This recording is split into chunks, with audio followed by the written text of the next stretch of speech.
Well, how's it going? I'm Mark Duffy, welcome to my channel. On today's episode, I'm going to be teaching you a photography hack to get great panorama photos without breaking the bank or needing a big, massive, clunky rig either.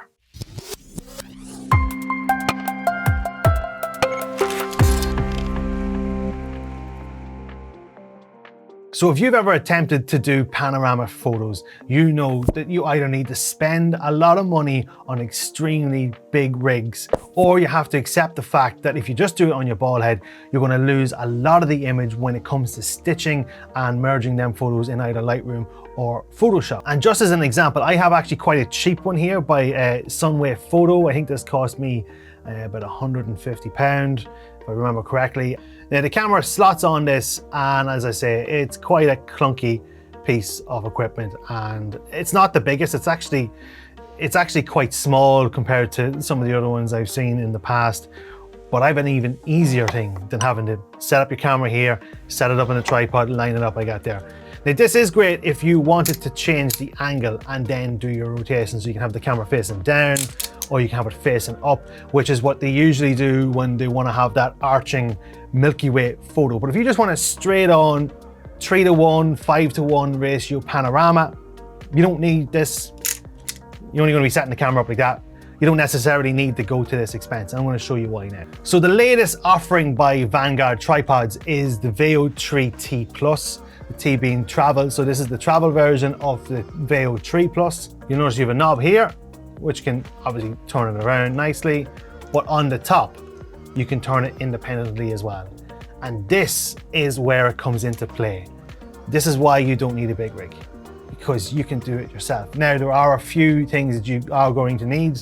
You are going to need a ball head with this attachment on top, and you're also going to need a L bracket on your camera, but at least within Ireland, majority of landscape photographers these days shoot with L brackets on the cameras because it's just so easy to shoot landscape and then switch it to portrait if you want to get, sell two kinds of your prints, or if you just want to change and see how your composition is going to look for either. So once you have the tripod where you can turn the head independently, you just need a macro slider.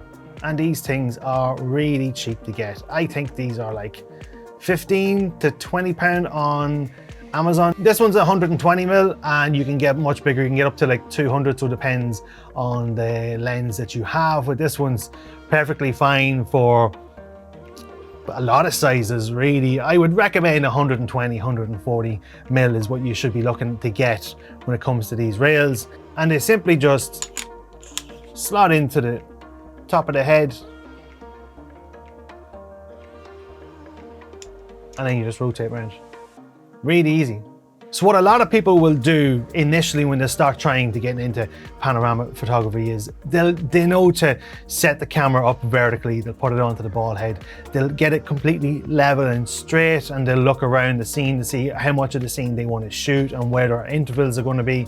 And then they'll just start rotating the ball head. Now, that's where the issue is. There's two issues with that. The first one is when you rotate the ball head, just because you had it leveled to 1 degree that you're looking at, when you turn it, it doesn't necessarily mean it's going to stay level, and you will see your image slightly tilt a couple of degrees here and there. You're going to lose parts of your image that way.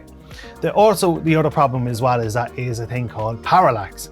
When you're rotating the ball head with the camera directly on, the problem is the center of the circle that you're rotating isn't the ball head. It's actually the center line between the front of the lens and your sensor. And if you are rotating the ball head, your parallax is going to be set in front of your tripod, which means that the distance between objects close and far away are going to shift. If you line up two street lamps and on a road and you start panning from left to right, you will see one will move faster than the other, where if you have the parallax properly set up, they shouldn't move at all. They should be lined up. So this is where this trick with the macro slider comes in to play. So you bring in the macro slider, you slide it onto the top of the ball head, and now from there you could twist the ball head, but like I said, you're not guaranteed for it to be level.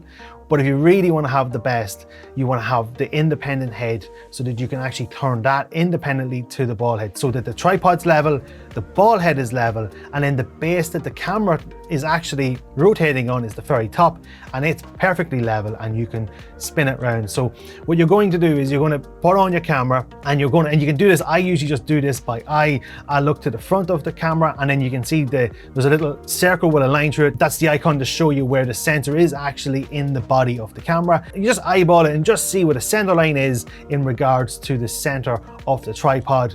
And there you go. With all of these rigs, you have to adjust for parallax no matter what. So it's not one of these things that you only have to do it for this kind of setup. You have to do it all the time. So you can either do it here or you can do it in the big rigs, which means you have to face it down. It's a pain.